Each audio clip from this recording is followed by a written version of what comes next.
đề đấy ai định mổ? 25 năm trước thì tôi làm việc với rất là nhiều trẻ em, bệnh nhân trẻ em. Tôi đang làm một chuyện. Use it with braces or Invisalign or aligners. Now we have over in the United States about 40% of our practice is now adults. So it causes us many more problems. Và khoảng 40% bệnh nhân chỉnh nha của tôi là người lớn. And these are the problems that we have. Và đây là những cái vấn đề mà tôi gặp phải. You will have corneal wear. The teeth will wear down. Thường là theo tuổi tác thì bệnh nhân gặp những vấn đề như mòn răng hoặc là có những cái phục hồi lớn làm thay đổi cái mặt phẳng khớp cắn. Đồng thời có những bởi vì trong chỉnh nha chúng ta cần tôn trọng các mặt phẳng. Chính vì vậy nhiều cái phục hình lớn trên răng sẽ gây lên cái khó khăn trong cái chỉnh nha.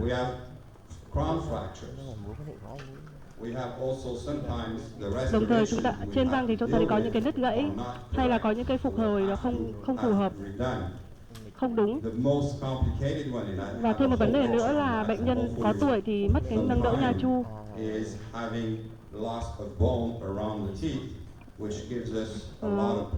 Hay là mất cái nâng đỡ xương ổ.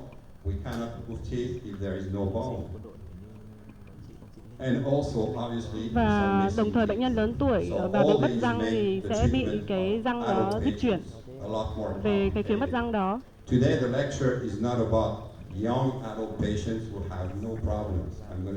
Ngày hôm nay thì tôi không trình bày nhiều lắm về chỉnh nha ở những người trẻ, mà chúng tôi trình bày về những cái vấn đề phải gặp phải khi mà làm chỉnh nha cho những người có tuổi. Is much easier to treat. I'm showing you this just to show you a few braces so you can see them. And okay, people told me to slow down, so I'm going to slow down. All right. So the problems for the general dentist. Đây là những cái vấn đề thường gặp phải của các bác sĩ răng hàm mặt. Đường cong đi sâu, răng bị mòn nhiều. Và đây là một bệnh nhân phức tạp. Đây là bệnh nhân ở bên phải thì là cái hình ảnh bệnh nhân nắn chỉnh với cái khớp cắn sâu.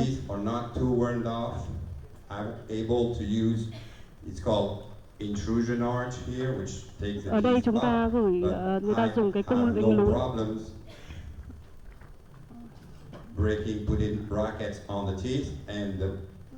Chúng ta đặt cái mắt này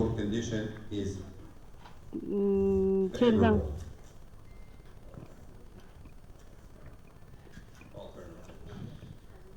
So here I show you two not identical malocclusions, but two malocclusions that present fairly similar characteristics. Deep bite, crowding. Đây là một hình bệnh nhân với cái hình ảnh răng nanh cao, khớp cắn sâu. Ở cái bên trái này các bạn là một bệnh nhân trẻ 16 tuổi. Và bên phải thì là bệnh nhân lớn tuổi. Và đây bạn thấy một cái mão răng sứ ở đây thì rất là khó để dán dính mắc cài. Khi mà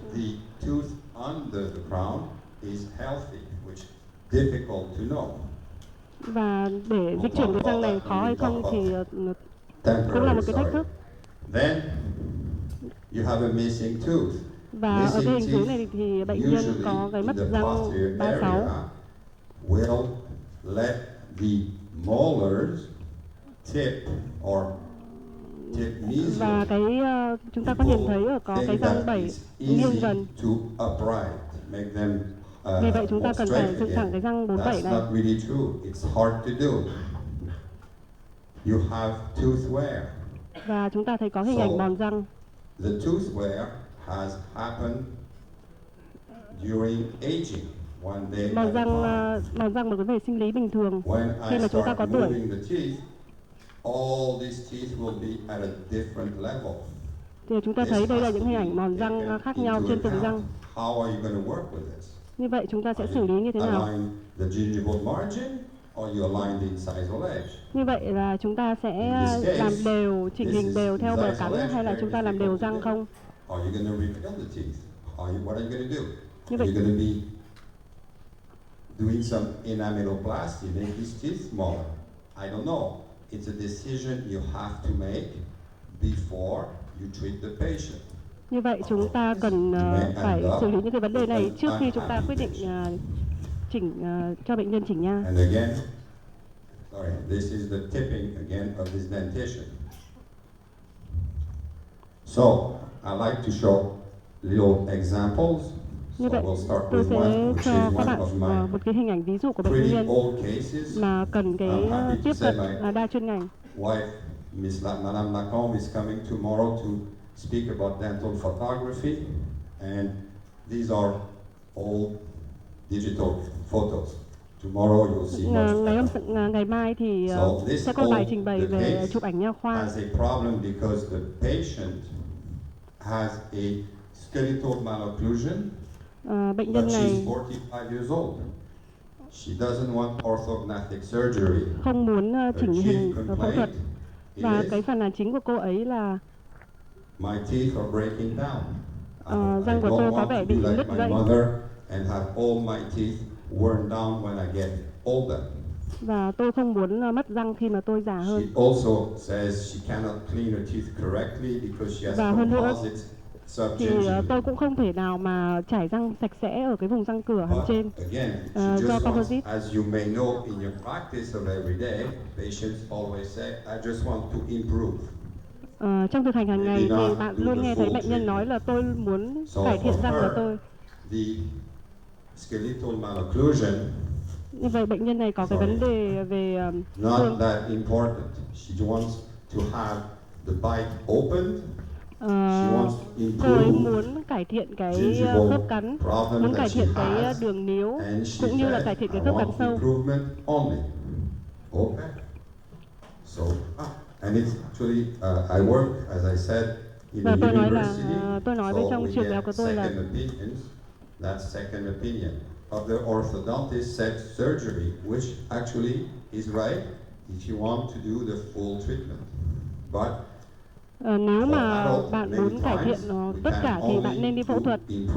Nhưng mà có cái cách lựa chọn thứ hai, đó là chỉ có thể cải thiện được cái răng trên rễ. Và cái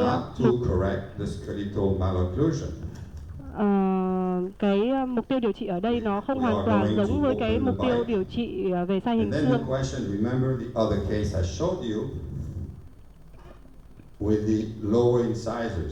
Bạn có thể nhìn thấy cái răng cửa hàm dưới này. Khi mà bạn muốn làm đều các răng cửa hàm dưới,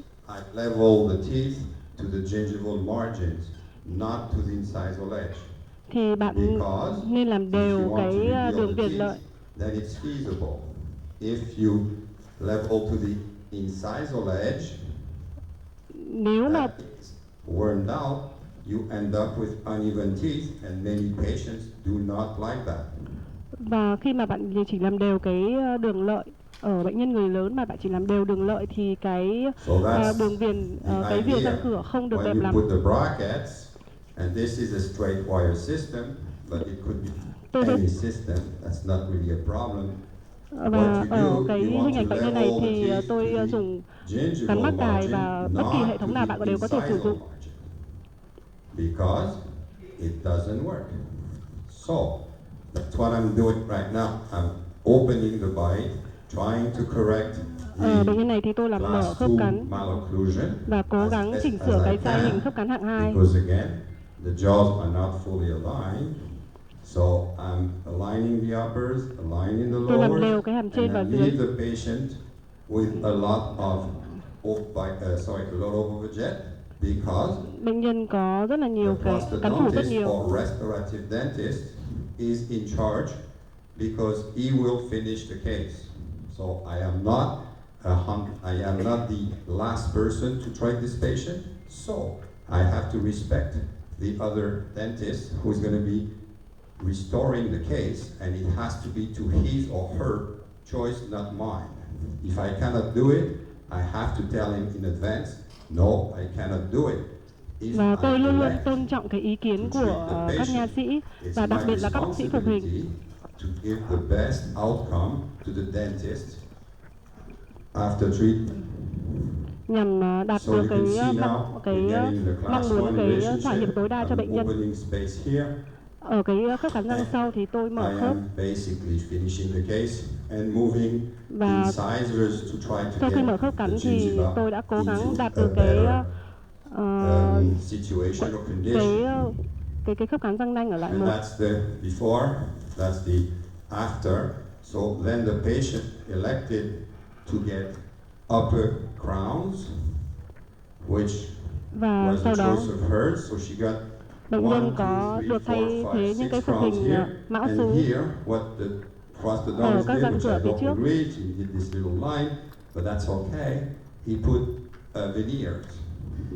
Và bác sĩ phục hình đã đặt cái veneer lên trên đó. Because we gave occlusal stops in the back, and the veneers have been here for me and never broke. If you do veneers here, they will break all the time.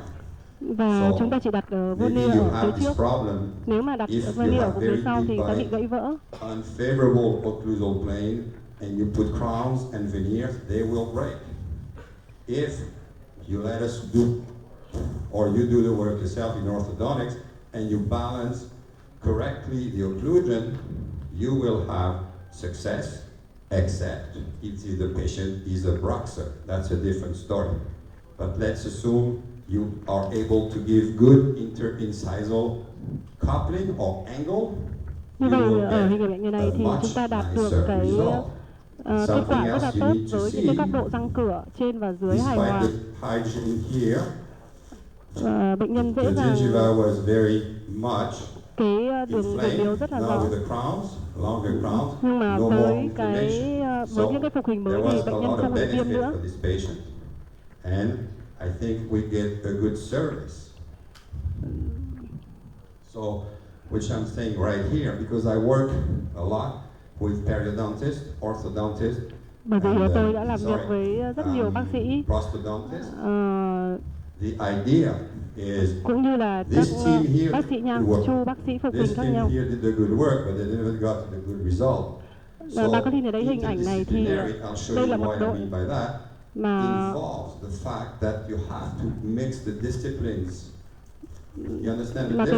cái kết quả nó không được tốt. Then prosthodontics, then whatever it is, this is sequential treatment. That's not what you should do. You have to treat the patient all at the same time. Bạn không nên làm những cái công việc riêng rẽ mà bạn nên làm cùng lúc. The first thing to do when you have a case that needs điều to đầu be, tiên mà các bạn cần làm đó là các bạn cần đánh giá cái nhu cầu của bệnh nhân. Cái bước này rất là quan trọng bởi vì nó sẽ quyết định cái kết quả của điều trị. And to understand the limitations. Dr. Melson was my preferred orthodontist. Actually, she's probably the most famous orthodontist alive still. She's older, I would say, and she will get the highest award of the American Association this year. Always have the great article. She said, you do not treat patients with restorations the way you treat kids. There are limitations. So you'll see the limitations today. I didn't bring you perfect cases. Tôi sẽ trình bày cho các bạn một cái ca mà có cái giới hạn điều trị. So you look at this case right here. Nhìn vào cái hình ảnh bệnh nhân này. A lot of investment. She has a crown here, she has a crown there. Có rất là nhiều cái phục hình máu. Có những cái phục hình composite lớn.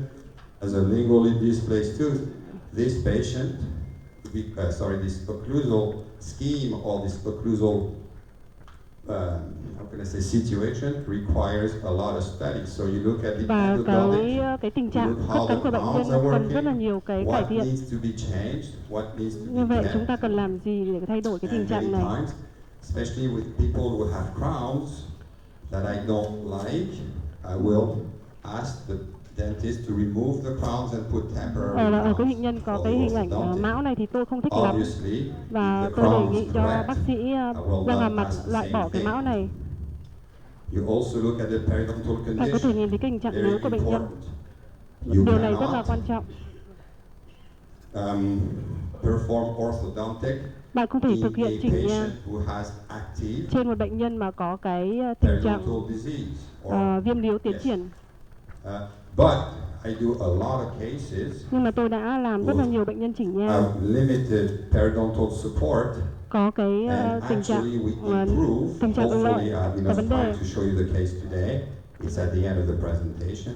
Là tôi sẽ That trình you bày can actually cho các bạn improve những cái ca lâm sàng dramatically ở cuối buổi the này. periodontal condition of patients who have reduced bone support but no active period wounds. Cái những ca mà bị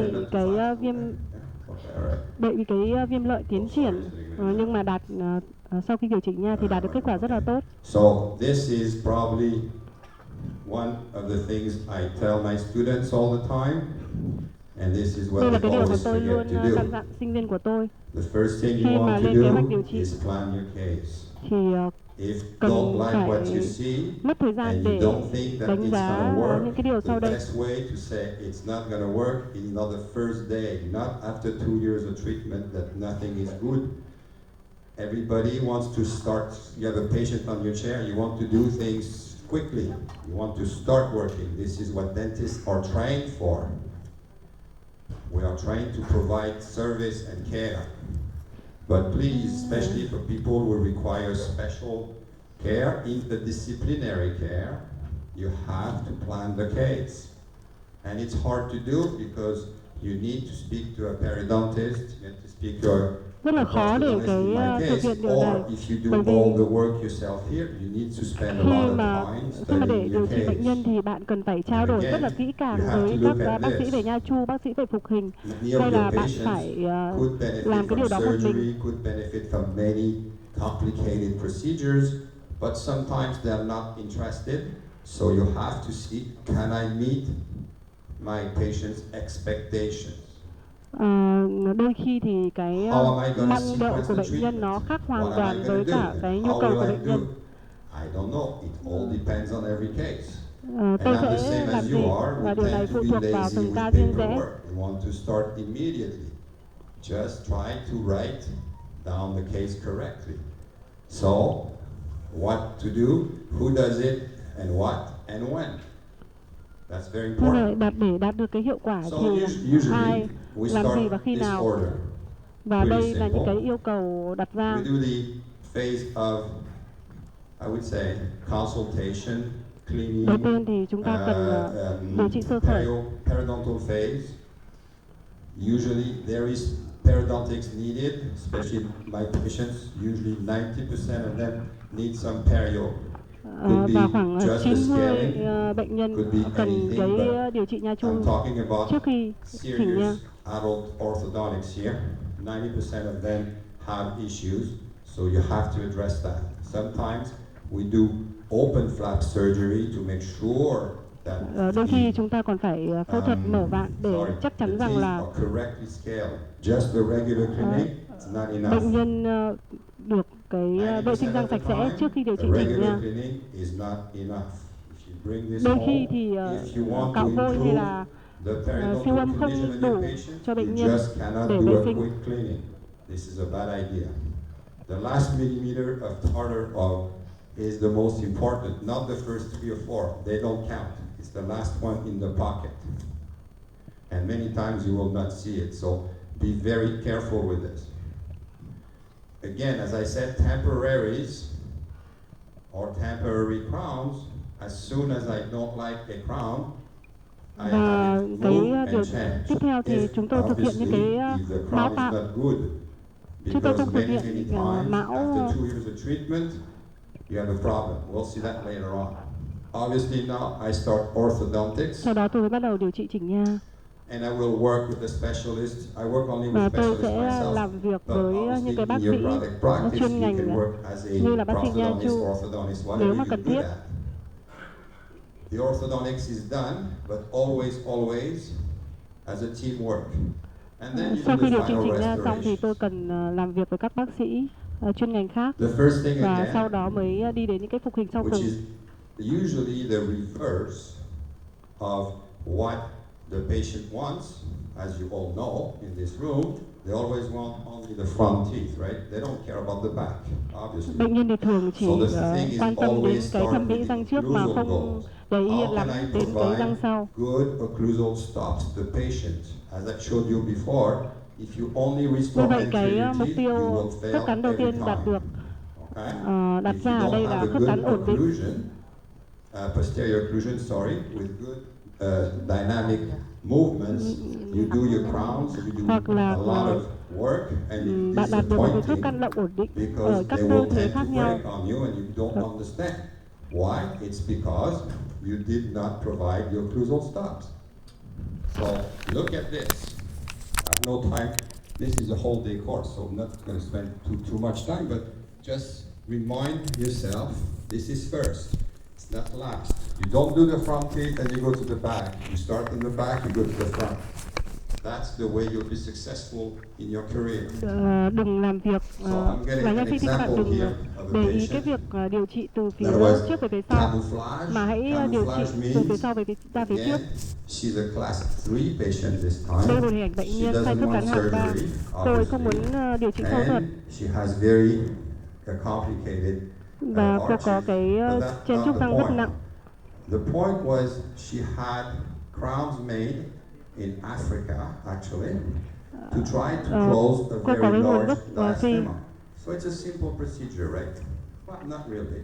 So the dentist there tried to compensate the big gap that she had, as she said, by cutting the teeth. You can see the teeth are cut. Và các bác sĩ ở đó thì cố gắng kéo khít cái răng cửa. Bạn có thể nhìn thấy trên hình ảnh phim pano là cái hình ảnh răng cửa càng ngày càng cách xa nhau. Here would be to treat the patient with these crowns in the mouth because they have been done to a wrong angulation. So that is a no-no. You cannot do that. So we send her to my favorite prosthodontist to rebuild the crown. So that's what she looks like. Vậy chúng tôi cử cô ấy đến cái bác sĩ phục hình. That she only has primary canines and she doesn't have lateral incisors. So that complicates cô ấy the có một cái treatment răng sữa và không có cái răng cửa bên vĩnh viễn. So this is now the primary canines. These are the crown preparations which are kind of và đây là một cái hình ảnh bệnh nhân mà vẫn còn cái duy trì cái răng nanh sữa và một cái hai cái cùi răng cửa đã được chuẩn bị. Đây là một cái size hình lớn. Đầu tiên thì chúng tôi tạo cái hình ảnh cùi răng càng chính xác càng tốt. Then he makes this, so then the patient is even more unhappy because she looks worse than before. Và sau đó chúng tôi có cái hình ảnh mạo răng nhưng mà có vẻ tệ hơn lúc trước. This is only temporary, not convinced, but that's the way I get the patient. But I know now that these crowns are as best as the prosthodontist could do it in long axis of the teeth, which is very important for periodontal health. If you have crooked teeth, it's hard to have good perio. It doesn't happen. So it's important to retemporize. Như vậy ở bệnh nhân này rất là quan trọng để làm một cái mão tạo. What I start to do is to just now I'm using the wires. Đầu tiên thì tôi sử dụng cái dây cái cụ dây thẳng. So the crowns are like wipers. I'm bringing the crowns. That's what I want to do, just to test if it's going to work. Obviously, I haven't done anything for the lower teeth. Và tôi chỉ điều trị cái răng phía trên và tôi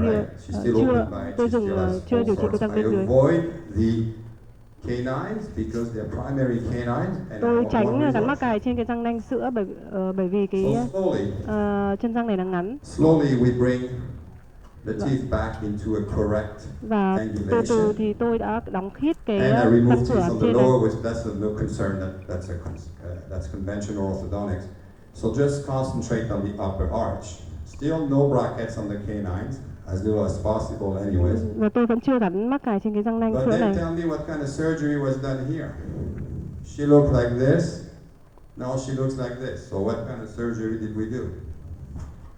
Như vậy từ cái hình ảnh trước và sau điều trị này thì có ai biết được cái tiểu phẫu nào mà tôi đã thực hiện không?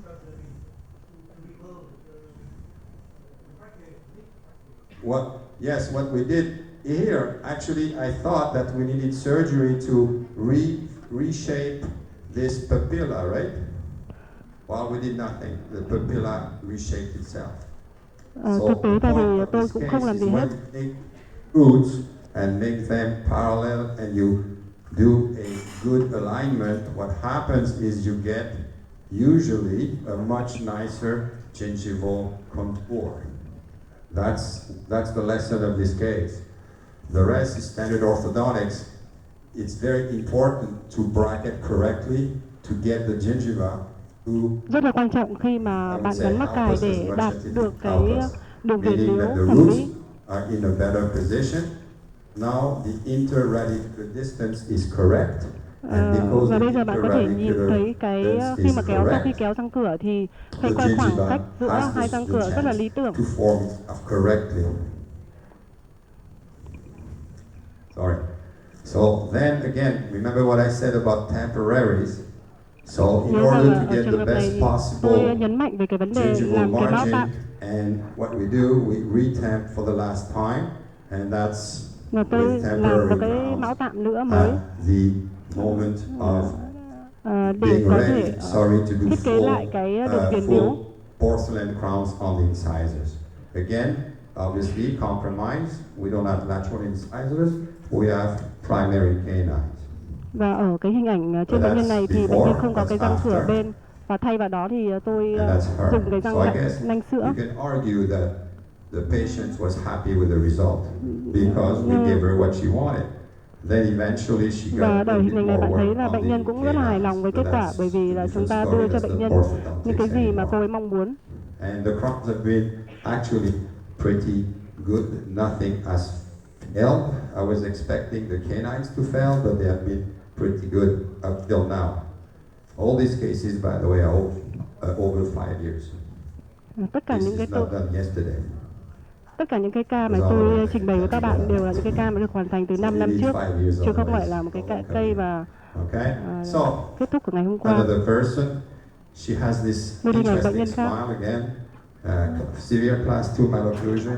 She's over 40. Cô ấy có một cái sa hình She hấp cắn doesn't hạng want 2. surgery, same Cô ấy story không over muốn and over and over again. trải qua cái phẫu thuật chỉnh But nha. she has this very significant gummy smile and she has this Cô ấy big có một cái nụ incisors. cười lộ liếu. So that's what I say when you start planning a case. Vậy, This is what you do. khi You mà don't trước have to do it on every case, but you have to do it in your head.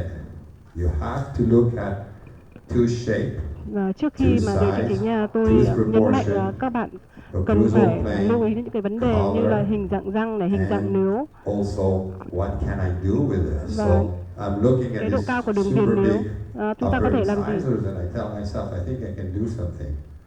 Because the error for her being an 8 mm overjet patient would be to just put brackets and bring the teeth even more forward. Because you would align them, but it'd be a disaster. So I Nếu told mà ở her, những cái bệnh nhân I mà có can cái hình dạng probably răng tam giác này, nếu bạn cố gắng làm đều răng thì bạn sẽ tránh, thì bạn sẽ gặp phải cái trường hợp là sẽ tăng cái độ cắn chia ở răng. do a lot of reshaping. And if you reshape, you need to have teeth that you can reshape. What I mean by that is that if the tooth is small and square, you cannot reshape. Nếu bệnh nhân The tooth is very mà long có and very tapered, hình dạng mà răng dài và hình tam giác thì bạn có thể không nên tái tạo lại So hình the răng. problem is again, that's a root canal that was redone by my friend, so it becomes an Bệnh nhân có cái endodontic răng interdisciplinary 22 care. đã được điều trị nội nha. What I told her is we need to reshape this arch. Obviously, sorry. Và Ideally, she would get a lower jaw surgery to bring it forward, but she doesn't want that. So all I can do is reshape the arch as best as I can. Và ở cái bệnh nhân này thì tôi sẽ tái thiết lập lại cái hình dạng của cái cung răng.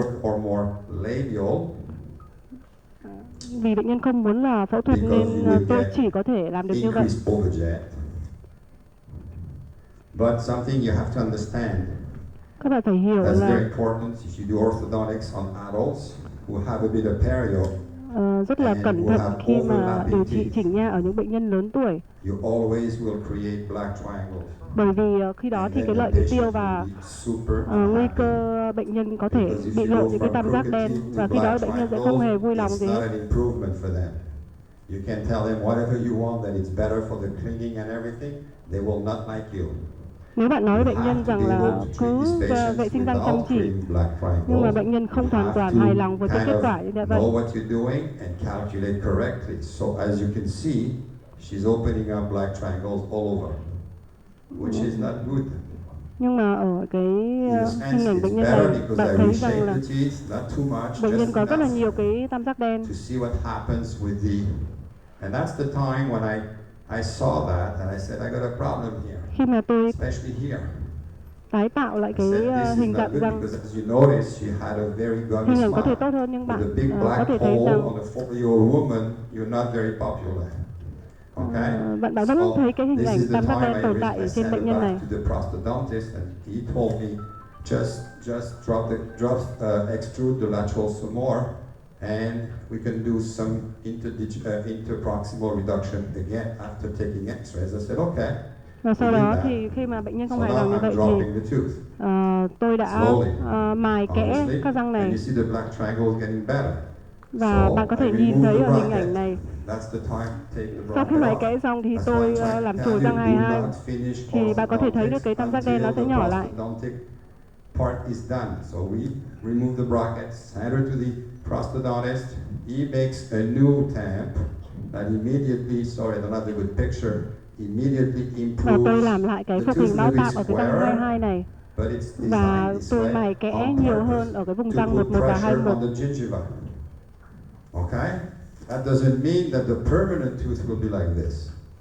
What it means is I'm using the temporary to change the shape of the gingiva. That's different. Tôi sử dụng cái hình ảnh mão tạm này để nhằm thay đổi cái đường viền liếu, chứ không phải là hoàn toàn. Thì đây là một cái hình ảnh mão thật của bệnh nhân sau đó. So that's the final case. You see the tooth is a bit squarer than this one, but that's not so bad. She's still class 2, obviously.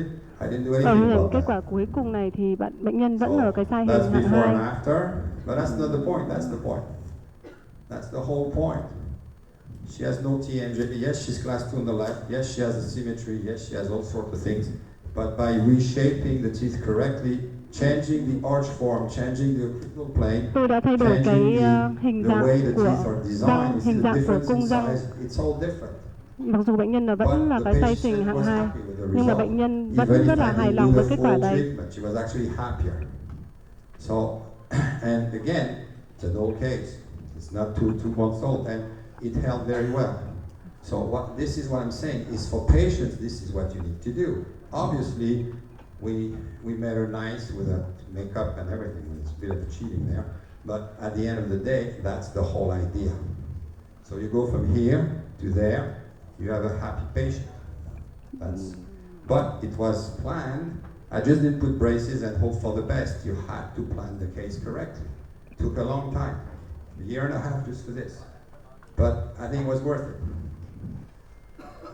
Another interesting little case I'm going to show you is when you play, I don't know in Vietnam, but in my country, ở đất nước của tôi thì we have a lot of people with small lateral incisors or có rất là nhiều bệnh nhân, chúng tôi thường gặp phải rất là nhiều bệnh nhân có cái hình ảnh răng cửa bên nhỏ hay là bị mất cái răng cửa bên. Như vậy cái sai lệch giữa cái răng cửa này rất là lớn. He doesn't need surgery, he needs a lot of help. The problem I'm having is I don't know what to do. If I should remove this teeth right here, close the space, Như vậy tôi làm gì? or Tôi lại bỏ cái răng cửa maybe we bên open the này, space and hay lại maybe đóng put khoảng, just one central incisor hay là in the chúng tôi mở middle. khoảng và tạo cái mão tạm So trên the cái răng bolton cửa bên này. I'll show it in a minute. Sorry, the bolton discrepancy Chúng ta and phải lưu ý 77%. về cái So before you treat adult tỷ lệ patients Bolton in này your practice, you have to trong know thực this. hành. Bolton discrepancy. I'm from Canada. I come to Vietnam. I've been in many countries. Is 77% worldwide. Tôi đã từng du lịch qua các nước rất là nhiều. The whole population of the world is like this, within 2%. So the Bolton means that you have to look at the size of the upper incisors and canines, and you relate them to the size of the lower incisors and canines. Cái sai lệch Bolton này có nghĩa rằng là cái kích thước gần xa của các răng trước hàm dưới thì chiếm khoảng 77% kích thước của răng cửa hàm trên. No, as long as you know what to do with it, which in the case here, which I treated, we decided to treat with composites. Tôi quyết định điều trị bệnh nhân này right here and right there, với cái tái tạo lại hình răng bằng composite. And we open the Tái tạo cái răng space cửa bên bằng composite. for a lower incisor. So does it have a Bolton discrepancy? Absolutely. There's only 3 incisors, but the big Mặc dù advantage bạn có thể nhìn thấy is now bệnh he nhân has có a much cái ba răng cửa, Again, I don't have the time to show you all this ba răng morning, cửa hàm dưới but thôi. he's much wider, he's much nicer. Nhưng mà cái hình ảnh cuối cùng của bệnh nhân này vẫn là khá ổn. And this is actually, I'm showing you this because I like to show stuff sometimes. This is the first 3D printed retainer that was done about 4 years ago, I think. We printed this retainer with a 3D printer, which was kind of cool. Tại sao? I don't know, the patient, we never saw it again. The patient disappeared, we never saw it again, which is always good. Because coming back every 2 weeks in your office is not so good. When they're happy and they go away, it's very good. So, anyways, the orthodontics and restorative dentistry is very beneficial in case of Bolton discrepancy. Như vậy cái mối liên quan giữa chỉnh nha và phục hình rất là quan trọng ở những bệnh nhân có cái độ lệch Bolton nhiều. And he didn't come in my office, I think, for a quick putting something in between his teeth because he's getting married. Bệnh nhân đến phòng khám với tôi với cái mong muốn là đóng khe cho cái đám cưới của bệnh nhân. Và có thể trên cái hình ảnh video này bệnh nhân có một cái răng nanh ngầm. Oh, sorry, the story was he wanted this tooth to be rebuilt. I remember now. He wanted this tooth to be rebuilt. He said, I can't rebuild it. He said, well, you don't know what you're doing. I said, no. The lower canine is hitting there, and he's a bank manager, so he's pretty smart. And he said, oh, you're right. So what can I do? And I said, well, you need to be orthodontically treated. Might as well bring the canine in, and I will rebuild this teeth for you, chỉ muốn làm cho cái nụ cười này đẹp hơn. Và bệnh nhân đã hỏi tôi phải làm gì, thì tôi bảo bệnh nhân là ông cần phải điều trị chỉnh nha trước. No, not gonna happen. My wife is gonna kill me, or my future wife is gonna kill me, and we'll book the date for the wedding and the whole thing. It's next summer, and I'm very happy to know that. Have a nice life, and you go home. Then he came with his future wife in the office. She sat and not explaining why we had to postpone the wedding. Because he said, I don't want my face like he was very asymmetric because of the crossbite. And I said, well, because of this and it. And she was very nice. She said, okay, I will not give you 2 years, I'll give you 18 months because we're going to push it one more summer. I said, okay, that's cool. So we did that. That's the story. And now we start the space distribution. We correct the crossbite. We bring the canine into the arch, which is sửa lệch cái sai hình cắn chéo này. Today, he was an amazing patient with elastic wear, so we were able to correct a good chunk of the. You can see the buttons right here for the elastic wear. But then the main thing was to rehabilitate the peg lateral incisors. So that's before, that's after. So that's the crossbite, no more. That's the canine. These are the composite teeth. These are not veneers. These are composite teeth. Ở cái hình So ảnh they're bệnh pretty nhân này good. You thì see, chúng ta they thấy come được from rằng here to there, bệnh they nhân come được cái from tái tạo răng here bằng to there, composite and chứ they come không from phải here là to there. veneer. And they lasted a long time. They don't break. New composites are very good if you do a good Và job of it. nếu And mà bạn you do not thực put hành them into very tốt deep với cái bites or tái very tạo composite này thì traumatic cái occlusions. They will răng khối last phục a hình long composite này time. sẽ không bị vỡ và sẽ So, duy trì okay, rất let's lâu see trên now miệng how bệnh to nhân. do space closure after orthodontics. So, Dr. Tu is an orthodontist. Would you finish a case like this in your office? Bạn đã Yeah, you từng do. A lot of people don't. kết thúc They don't like một cái bệnh nhân orthodontists, nào, don't gặp like phải to bệnh leave nhân space. nào They trên get lâm sàng như thế allergic này to chưa? space. You don't leave space, you close all the spaces, right? Well, that was my friend, the prosthodontist, said to the orthodontist, please Bạn close, tôi leave the đã spaces. gửi cho tôi cái bệnh nhân And the này và issue nói is rằng now là is, remember what I said tôi about muốn planning the case. điều trị chỉnh hình cho cái bệnh nhân này. This case was planned Bệnh nhân này được lên kế hoạch điều trị như sau. Đầu tiên with a thì wax-up. tôi sẽ lên So phát cho the bệnh nhân. main thing, the main lesson of this case is you just don't put the teeth wherever you think they should be. It's a bad idea.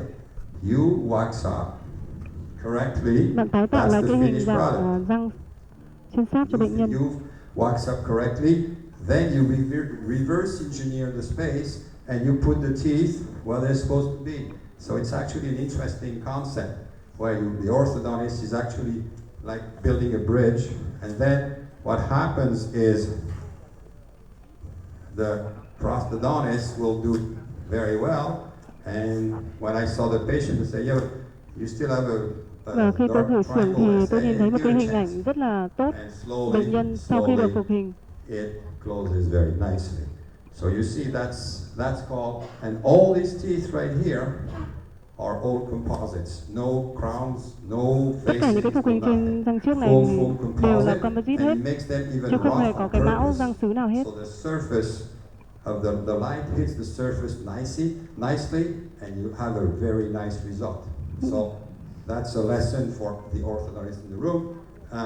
We sometimes finish cases with spacing on purpose. The problem is you have to know how much space you want to leave. So what time do I have? 45, okay. All right, so now let's look at a simple case again. That's this lady. She's a dental student. Đây là một cái sinh And viên she nha khoa. had trauma. Sorry about the camera. I should have known that and put the picture bigger. Oh, I did, sorry. So she has these crowns there that are not good. Right here is better. Cô ấy Okay, có so cái she's những a cái dental mão student, được so hoàn she thành has a không tốt. very high dental IQ. She doesn't like the color, she doesn't like the Cô ấy shape. không thích cái hình dạng răng cũng như là cái hình She dạng doesn't like màu sắc the hay là purple cái color đường of the viền yếu. gums. She was treated orthodontically, so she has an edge-to-edge situation right here, and that's maybe the Và cô ấy đã only error I made được on điều the trị case. I'll chỉnh nha let you trước know đó. why in a Nên minute. chính vì thế cô ta rất là lưỡng lự khi mà phải So trải she's qua 25 cái điều years trị old. chỉnh nha She lần had a nữa. trauma when she was a kid. You can see that right here. This is after I started the braces. She has the bar to prove that she had braces before. And she tells me again, compromise. I just want my two front teeth to change color. Cô ấy nói với tôi rằng là tôi chỉ muốn tôi thay đổi cái màu của I cái can răng change trước. the color, but they won't need any better. She needs wider teeth in the front because this one is very long, and she Cô ấy needs muốn to cho cái have răng này better. nó So rộng you hơn have chứ to không phải là treat these dài tooth. You như have to trên do hình a ảnh ton of các bạn thấy. many things to make the smile nicer. I said okay. Cô I can chỉ do that in muốn 5 cải months, thiện which cái was a hình big dạng error. thẩm mỹ của răng phía trước, And especially on the chứ không muốn dentist, trải qua because chỉnh they're hình thêm very lần nữa. particular. I didn't know that. I know now. So I said okay, and she told me I don't want braces on the lower. My teeth are straight, which is an error. I should have insisted and put her on braces on the lower at the same time. But really, the history of this case is again, what can you do to resolve this problem? Như vậy chúng ta có thể làm gì với cái ca này? So the chief complaint, I see that. Okay, so what happens is one, she has grayish colors, which here Như vậy vấn đề appears cô gặp phải yellow. đây là gì? She Đầu has an tiên edge là to edge occlusion. răng bị She nhiễm màu has kim an even kim loại, gingiva and narrow upper khớp cắn incisors, đối right? đầu So that one, và có một cái tình trạng níu bị viêm phủ. three, Và cái răng cửa này nó rất là răng cửa trên này rất là hẹp, đồng thời cái màu sắc níu cũng không được ổn lắm. It's too long and too narrow, which may appear correct, but especially for people with an high IQ, people with a regular dental IQ may not see it, but she does. Okay? and the gingival color, that really is a problem. You've seen people with crowns with a dark color on them. Even if the crown is nice, it never looks good. So that's a big issue. All right? So, what happened is we started to change the tanks, as I said, and we found decay Đầu tiên on the thì lingual, tôi làm những cái mão which was tạm đấy good cho bệnh in nhân. the sense that we discovered that. And we start orthodontics, which is not really the idea. So Sau we đó did thì comprehensive tôi mới bắt đầu điều orthodontics trị on chỉnh both nha. arches. She refused. She didn't want it. We want to create some space and do some gingival leveling, as we said. We want to try to close the open bite, but with only one arch, not going to be easy to do. And obviously, Tôi cố what gắng again, cải she thiện complained, cái khớp the cắn đối đầu, color and the hay là contour of the tôi gọi rằng gingival là đóng cái margins. khớp cắn hở này càng nhiều So càng that's tốt có what we thể. need to work with. So I started working with a interproximal reduction. Đầu I tiên start thì to work with wires and I tôi start to giảm, play with the tôi mài way kẽ teeth răng, các are răng. responding. Rồi sau đó thì tôi And the white mở temporized rộng again. cái If you look at those two phần phía yellow gần của răng lines, cửa. they actually are the same. Tại sao tôi lại phải làm cái mão tạm But một if lần nữa? you look at them, somehow this one sometimes appear larger, but it's a optical illusion. That's why I don't like to finish cases with spaces. I always put composite to make sure that the shape and size of the teeth is correct before I take the brackets off. I've been making errors like this at the beginning of my career. I don't anymore. Bởi vì là tôi không muốn là cái bị tái phát quảng thêm một lần nữa. So my friend calls me and says, just pop the two upper incisor brackets because I want to check if the porcelain Đầu that I tiên will thì be using tôi is phá bỏ of the cái mão tạm này the để correct kiểm tra cái size. đường viền níu. And what he does, he Vì will tôi cut muốn kiểm tra the, chính xác cái he trục will của cái cut răng the này. crowns. He will put them back in. That gives it two ideas. It will look at the gingival margin to see what the patient had, obviously when the crowns are finished. Hãy lưu ý cái đường viền lợi And của he bệnh looks nhân at này. the line of emergence, as we say. Đồng thời thì Because bạn nhìn thấy otherwise cái he doesn't trục know. dọc của cái And răng I này. don't either. So then he may Và tell bạn me, quan sát được well, cái you will độ change dày the của temporary xứ. crowns in relation to the finished product. And then I have to put the brackets back on, which I did. Tôi làm And lại cái then phục hình mão what he tạm một does lần at nữa the end, this is done on purpose. This is not bad dentistry. nhằm đạt được cái Because I was đường viền níu surprised thẩm when I mỹ saw nhất. him do this. He uses a soft tissue burr around the crowns to Tôi remove sử dụng all cái the bad cells, một cái mũi whatever it khoan is. để And mài what he níu. does, he will let the gingiva remature Và to tạo a new hình lại cái níu position. này. And as you can see now Và he does it đây là now một kết while quả I got sau the khi lành brackets. You thương. see the brackets is there. So he does that. I put the two brackets back on and then we finish. Okay? And even then he was not, at the time, that was the problem. He felt that the healing of the gingiva was not good enough. But at one point you have to quit. I mean, that's all he could do. So you can see now the size of the teeth is way better. The gingival margins are way better. Vẫn This is a chưa được tốt temporary lắm, nhưng mà đây crown. It's là not a real cái kết quả recoil. mà dù sao thì đây là kết quả mà chúng ta cố gắng mà có thể đạt được. The temporary crowns as best as you can. Hãy cố gắng làm cái mão tạm tốt nhất có thể. The dentist sometimes say it's only a temporary. I've learned that it's not true. The temporary is actually the exact shape of your final product, and all you have to do is then Nha send sĩ a thì picture thường you không learn thích, nhưng mà tomorrow to thực your sự lab, thì and they will cái duplicate mão it tạm này correct. là một cái hình ảnh chính xác That's when I cuối was a cùng dentist để long mô time phỏng ago. cái hình ảnh, Last century. cái phục hình của bệnh nhân, phục hình cuối cùng của bệnh nhân. 25 years ago. Well, I thought temps were just good for 2 weeks and who cares? That was the way we thought at the time. Now, we think totally differently. You have to spend a lot of time on this, not as an orthodontist, as part of the team. If he wants me to put brackets 5 times, I will do it 5 times until we get what we want. You have to be looking for perfection. So that's the final restorations. Again, he was unhappy with the gums, but it can be difficult, but that's the looks of the patient. You cannot say it's a bad result. I don't think so. But the funny thing is, that's before, that's after. I think we did okay. That's not an orthodontic picture because what happened is he put the crowns on the patient the day she was leaving. She's from the west of Canada and she was getting really tired with me and him playing with the teeth like too much. So she said, please cement the crowns, and she got the crowns the day she was leaving, so I never saw her again. But she's a good Cô buddy ấy of dùng mine ở on dùng ở Facebook. phía She's in Calgary, which Tây is của the other side Canada. of Canada. And that's Nên là before. rất là khó để mà có thể That's after. Again, I was never able to take the orthodontic picture. But the thing is this, that's what she sent me. You can argue, yes, she does the hair done and the whole thing, but smile-wise, she's got an amazing smile. So that's what she got. It took a year and a half. Mặc dù cái phép cắn thì không hoàn toàn lý tưởng, nhưng mà cô ấy cũng rất là hài lòng hơn so với kết quả so với trước đây. This is what she wanted, and she got it. It took us a long time, but we managed to give her what she was Bởi looking vì for. chúng ta đạt được cái kết quả đúng như cái nhu cầu mong muốn của bệnh nhân. So that's this patient. She's the mother of one of my students, who's now a prosthodontist, and she says, "I'd like you to treat my mom because she's a very nice person." Một cái sinh viên của tôi đã gửi mẹ của cô ấy đến cái phòng khám của tôi. Và cái phản ánh chính của bệnh nhân là cái đường viền lợi có vẻ hơi bị sưng và có cái phục hình răng, phục hình composite không ổn lắm. Cô ta có cái sai hình xương loại 2, tiểu loại 2. But anyway, something straighter.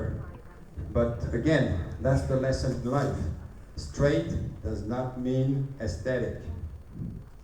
And that's the proof. The teeth are straight. Chúng ta cần phải định nghĩa về chỉnh hình răng. Có nghĩa là chúng ta làm thẳng răng thì nhưng mà không có nghĩa là làm thẳng răng thì sẽ đạt được cái thẩm mỹ.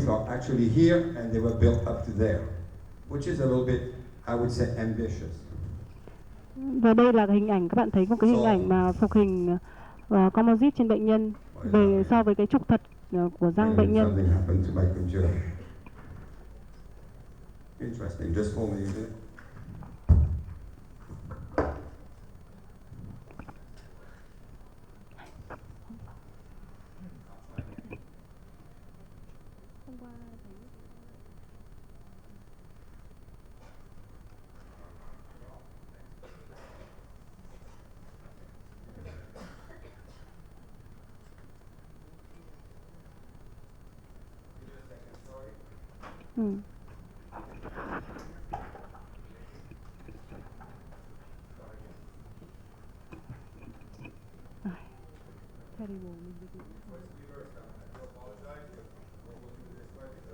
Something happened to the computer.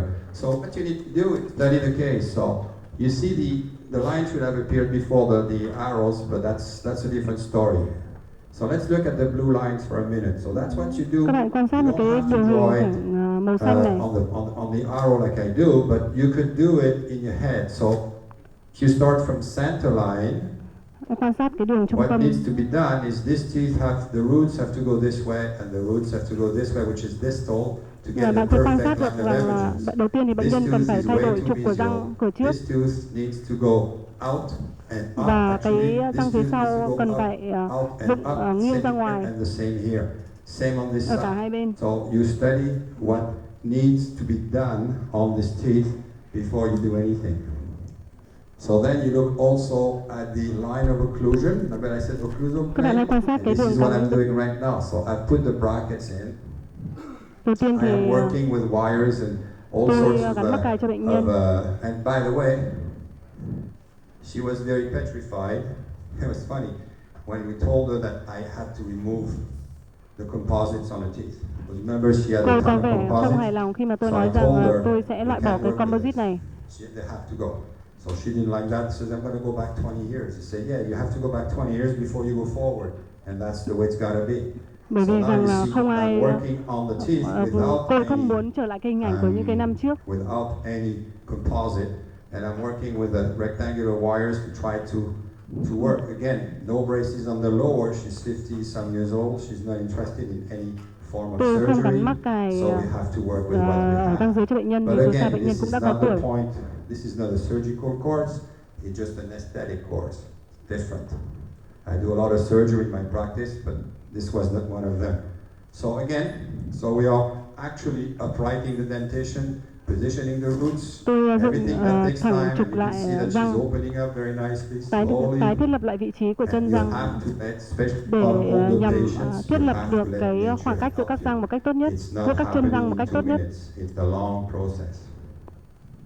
And this is again, I'm still working on the arrow. So what needs to Sau be đó tôi done? This tái has to thiết go lập out, lại this cái has to hình go dạng của out, cung this has răng to turn this way, this has to turn this dưới way. cái sự kiểm And soát độ that's what cắn happens in chỉa the head. tối đa có thể. Every time you see the patient, you have to think what is going to happen for the next appointment.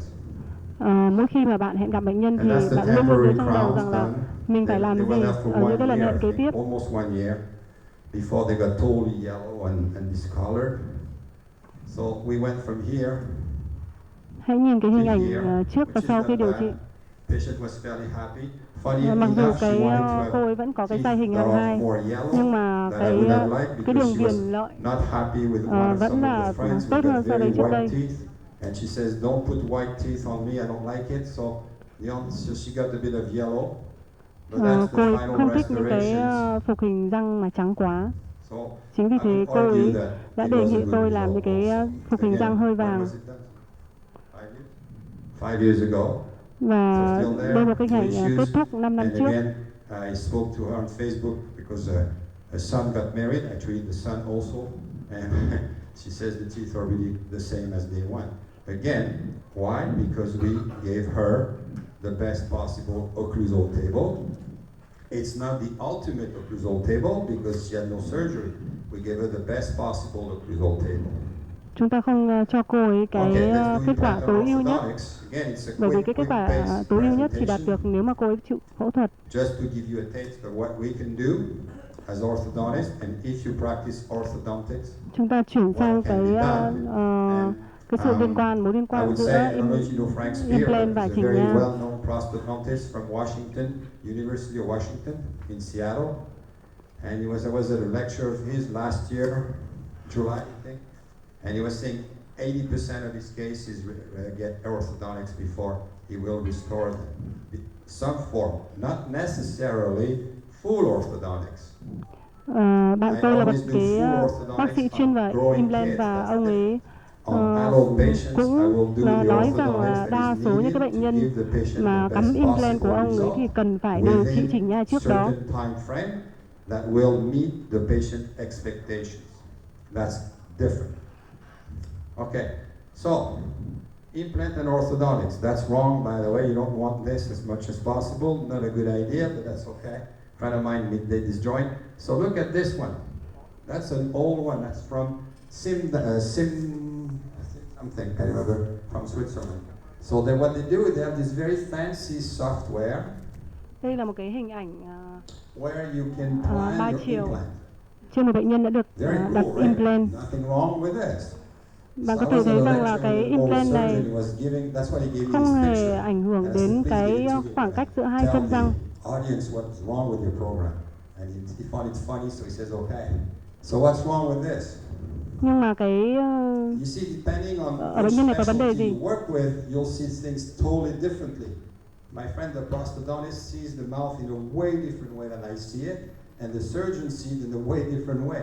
So what's wrong with this? Very simple for an orthodontist is he spend a ton of time to choose this implant right here in space, and that's the old program, by the way. Now the new ones are even better, but at the time that's all we had, and we planning the space, the implant to be right here. But and then he's trying to fit it between the roots and do this 3D complicated treatment. And I tell him, why didn't you just take the lateral incisor and just moved it away from the space? It could have been so easy. And he starts laughing. He said, I never thought of it. He says, you're absolutely right. So that's why I use this picture to tell that sometimes you have to think as a dentist, as a surgeon, as an orthodontist, as whatever, which is not easy if you're a general practitioner, by the way. Okay, so create the space. Như vậy, nếu mà được chỉnh nha thì chúng ta sẽ làm gì trong cái trường hợp này? Đầu tiên là chúng ta phải tạo cái khoảng cho cái implant tương lai. So that's one of my patients. Again, today is the compromised surgical treatment. She's a second opinion, I think, or whatever, I can remember. And she comes in because she doesn't like her smile. Cô ấy đến phòng khám của tôi bởi vì là cô ấy không thích cái nụ cười của cô ấy. Bạn có thể nhìn thấy rằng là cô ta có một cái lệch về cái hàm dưới và cô ấy có cái tăng trưởng quá mức ở cái lồi cầu.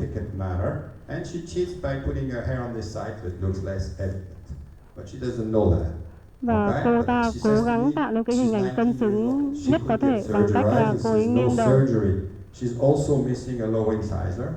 Cô ấy thiếu cái răng cửa hàm dưới và thiếu cả răng cửa bên hàm trên. Như vậy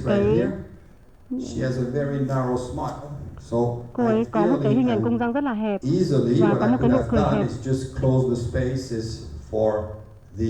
Lateral incisors missing. That's the easier way to do it. Is it a bad way? No. It just happens that in this case, she would have a very tapered upper arch with very prominent big canines. Cô ấy có một cái cung hàm hẹp với cái hàm nhô. Is it a good treatment? I've done it. It's good. Is it the best? No. So in this case again, what you have to accept is if you open spaces for implants, như vậy trong trường hợp này chúng ta sẽ quyết định mở khoảng để thiết lập cái không gian cho một cái đặt implant. She says, yeah, I'll do that. And the deal was if it proplants too much, we'll have to change course and revert back to closing the space. But it worked because again, all I had to do was to get a good periodontist to be able to put implants in the small possible space. I cannot open spaces as much as I want. We open as big as we can and then we run away because we just cannot get all the space we need. So he told me I can put a 3.5mm implants on each side. And I said, okay, let's do that. Và bác sĩ của tôi nói rằng tại sao mình không đặt một cái implant 3.5mm vào cái khoảng nhỏ này. Tôi nói rằng bạn cứ làm đi.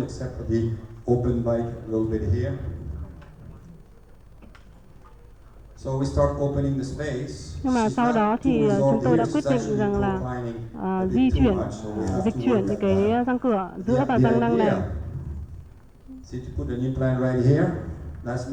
Và dịch chuyển luôn cái chân răng nhằm tạo được cái khoảng cách lý tưởng nhất để đặt implant. Unfortunately, what you have to work with, you cannot win all the time. So I'm pushing the canines in a class 3 situation right here as much as I can. Ở trường hợp này tôi cố gắng đẩy cái răng nanh hàm trên và đẩy về cái size hình hạng 3 của răng nanh nhằm đặt được cái khoảng tốt nhất cho implant. This is actually in the finishing stages, so you have a straight wire, but really when you want to open spaces like this, you can't really do it too much with straight wire. You have to do more than that, because if you put a spring here and you just push, ở trong trường hợp mà chúng ta sử dụng khí cụ dây thẳng này, nếu chúng ta chỉ sử dụng cái lò xo thì chúng ta sẽ làm đẩy răng cửa ra phía trước và đẩy răng nanh ra phía xa.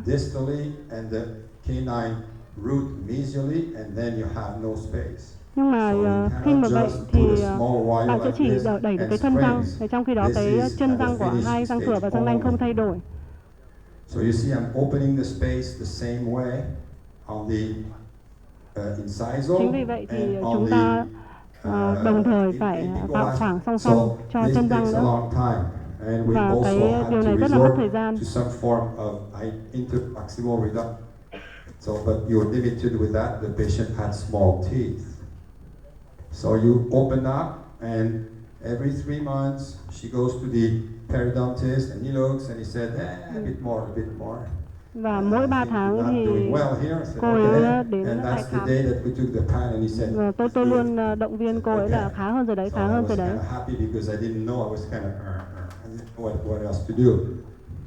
So that's the 2 implants have been positioned. Và sau khi mà đặt implant thì các bạn có thể thấy được cái hình ảnh. là các bác sĩ phục hình làm những cái mão tạng nhằm đạt được cái đường viền lợi chuẩn. So you see the midline is still off, obviously, because she only has 3 incisors on the lower. Nhưng mà bạn thấy rằng là bệnh nhân không có một cái đường giữa chuẩn, bởi vì là bệnh nhân thiếu mất một cái răng cửa dưới. But it's still okay. Nhưng mà dù sao thì kết quả cũng chấp nhận được. These are not final crowns. These are crowns that we are working with to get the proper gingival contour. I'm not doing this. That's the prosthodontist work. It's not the periodontist. It's the prosthodontist. Bạn phải nhớ rằng là cái mão tạm là một cái phục hình nhằm để thiết lập cái đường viền yếu. Tôi không làm điều đó, bác sĩ nha Trung không làm điều đó, mà là chính là các bác sĩ phục hình.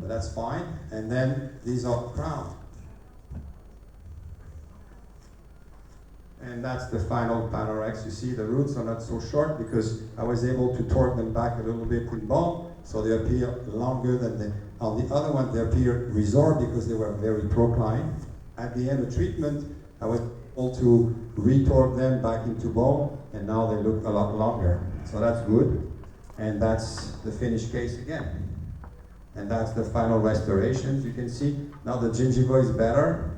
The teeth look like real teeth.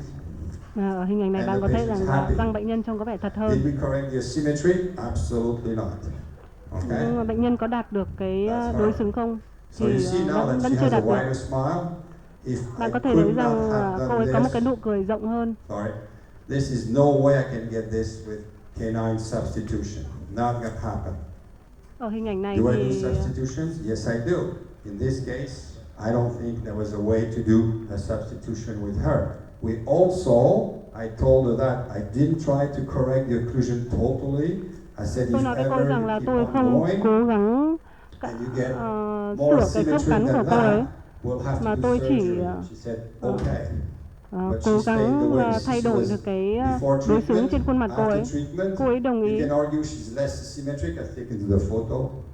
Bạn nhưng mà dù sao thì bạn vẫn thấy rằng là cô ấy có một cái nụ cười bị lệch. So, but she didn't get worse. So I said, okay, cool. You have no TMJ, nothing. You still asymmetric. I said, I don't care. She said, okay, but make sure that maybe one day you'll get surgery. She said, okay.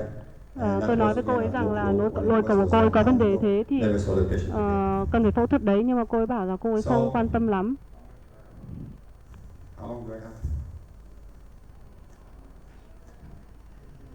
Okay, so we're going to go fast. All right, let's go.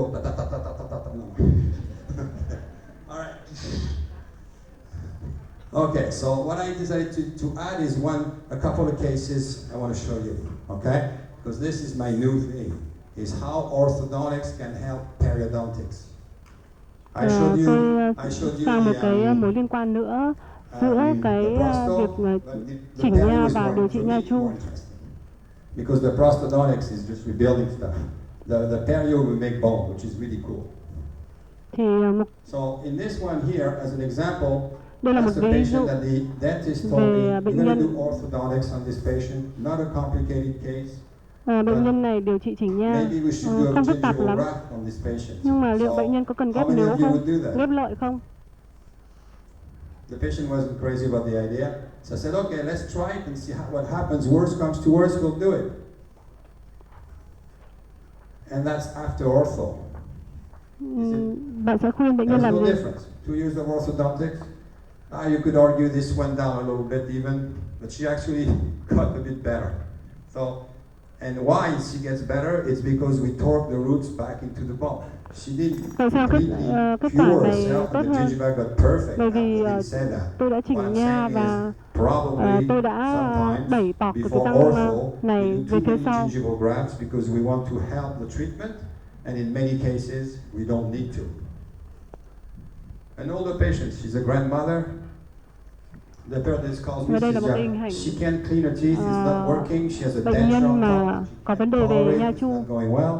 She's 72 years old. Cô ấy 72 tuổi và cô ấy có một cái phục hình răng đột ngột, đồng thời bị viêm lợi viêm nướu tiến triển, viêm lợi tiến triển. She was supposed to get implants in the posteriors. She said, I'm 72 years old, don't bother me. I said, okay, fine.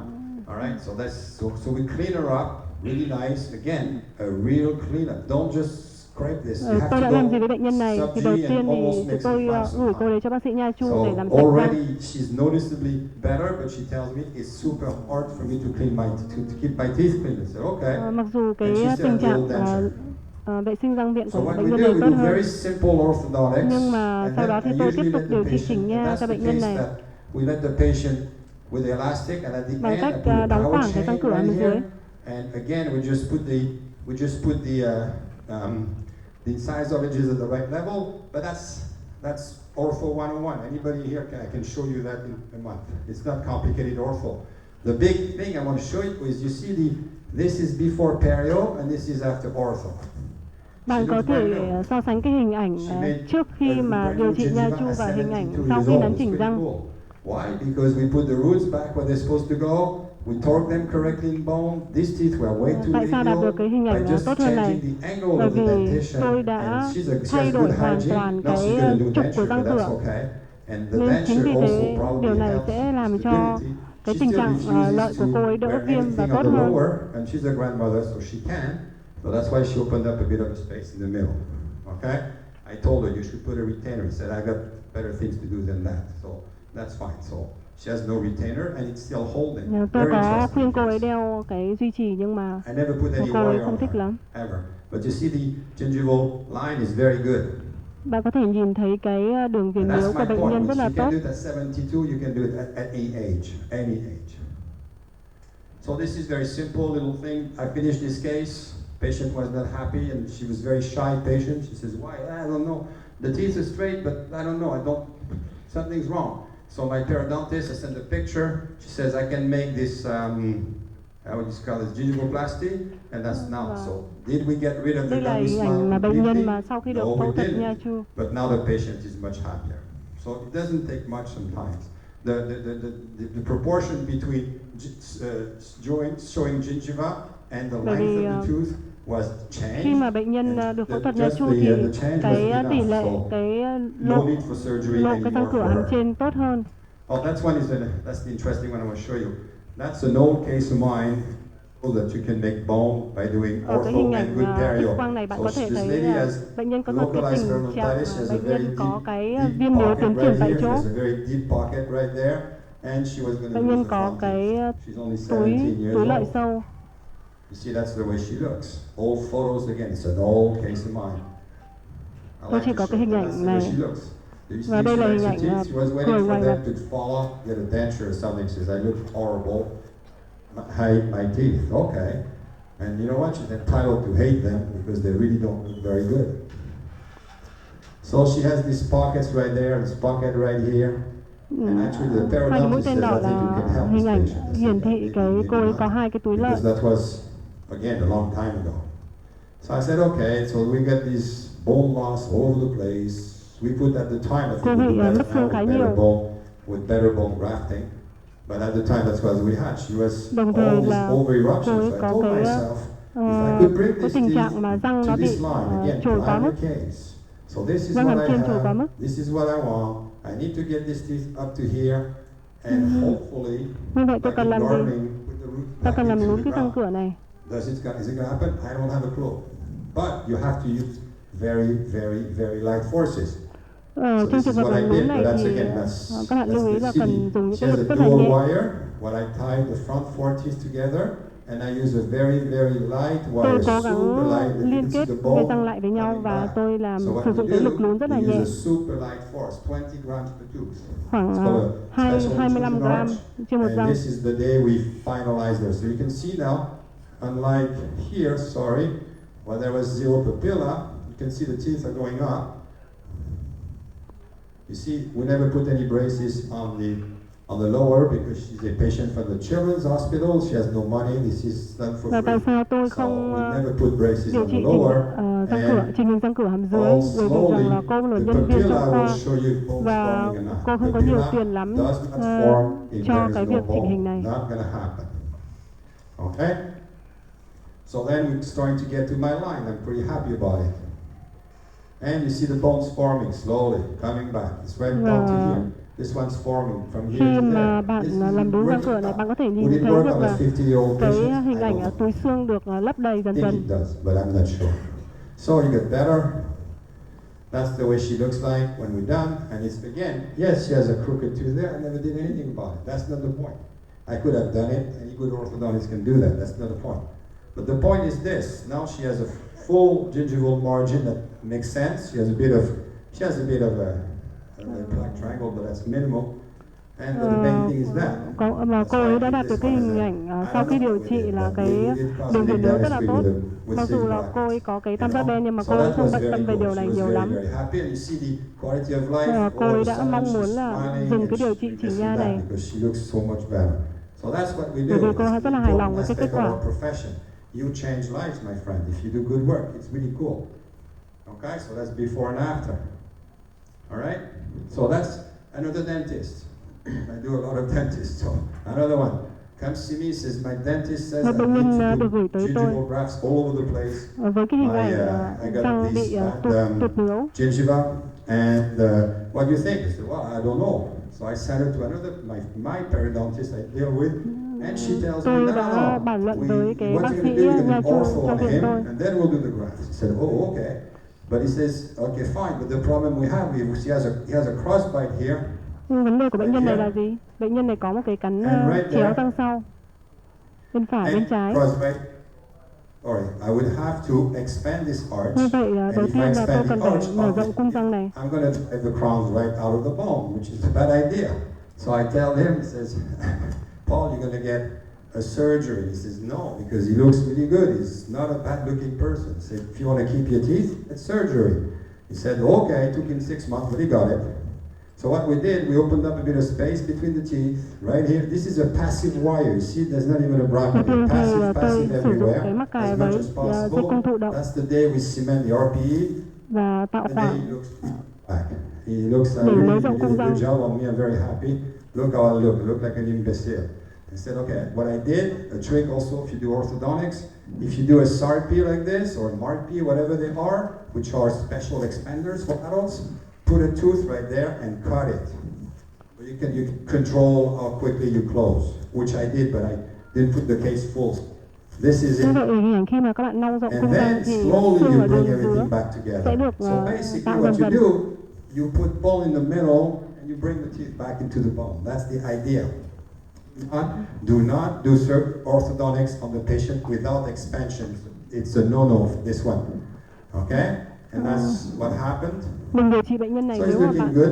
không có cái ý định mở rộng cung răng. And I think before and after, and he never got any graft. One day he will, for sure. But for now, he's cool. He's happy, he's maintained. My therapist is, even if I put a graft, can do better than that. We will eventually put them. Và bệnh nhân này cũng không phải ghép lợi. But I'm just showing you the difference. I don't have the finished product, but I think it looks okay. All right? So that's what you can do for your patients also. It's called planning the case. Iatrogenic orthodontics.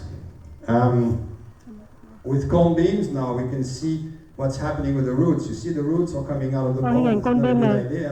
Bạn có thể thấy là chân răng không ở vị 3 trí years of tốt lắm. orthodontics to correct a class 3 malocclusion. Như vậy ở hình ảnh bệnh nhân này có cái xương hạng 3 và với cái hình ảnh răng cửa này bị tiêu xương tuột lợi và rất khó để cải thiện tình hình.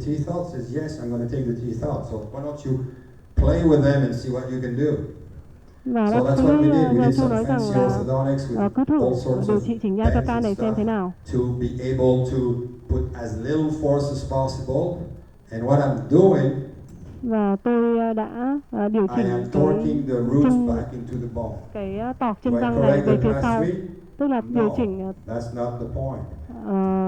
tọt răng làm sao cho chân răng này vào chính và xương.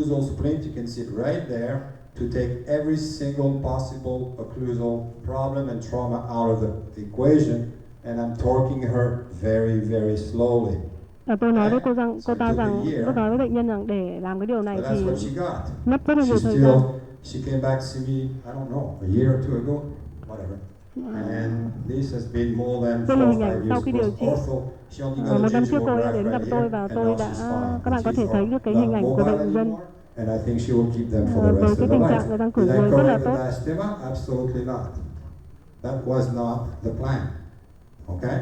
Not important.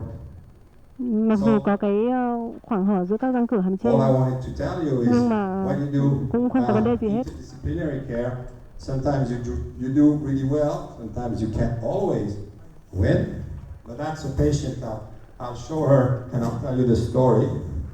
She Tôi came sẽ from kể. France Cô ấy đến and từ she Pháp. was done for 7 years of braces before she got in my office. And that's the way she looked like. Và cô có một cái thời gian đeo cái Was not great. mắc She cài was rất not là the lâu. happiest person alive, and she was very hard to treat at the beginning. But this is Rất là the khó khăn để ultimate điều trị cô ấy lúc đầu. interdisciplinary care because we have plastic surgery, periodontics, oral surgery, prosthodontics, you name it, we got it. Okay, they had everything. The only thing she would not let me do is take one more tooth out of her mouth. That's why the midline is still to the left. She said, more. I don't want no more teeth up there. That's it. Bạn thấy So rằng what we là did, cô ấy bị nhổ, cô đã we bị nhổ compared the răng. first Nhưng of mà all, bạn có what thể we did, thấy we rằng took là everything out. cái She hình had ảnh to go to điều the dưỡng cho cô ấy periodontist không to được get all her chuẩn. gingival health back. She got, then we did a hip graft on this side to build some bone. Then I think she had extra canines that were removed. And then I can't remember. Then we put a micro implant here. We tried to get the midline because, the midline was 7 millimeters to the right.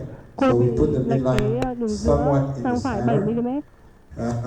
Then she had some implants put here because she has an implanted canine right there. And then she went back to France with a very famous school in Nantes where they did her nose and her upper lip. Then she came back. I don't remember if we finished the ortho after before, but anyway, at one point we finished the orthodontics and we put 1, 2, 3, 4, 5 crowns. Ở cái hình ảnh này bạn có thể rằng là cô ấy có 5 cái phục hình răng, 5 cái phục hình mạo răng. We did a fairly good job of interdisciplinary care. We worked hard for her, but chúng tôi đã rất là vất vả khi mà điều trị cho cô ấy. It's very, very nice to be able to say, well, I was part of this team.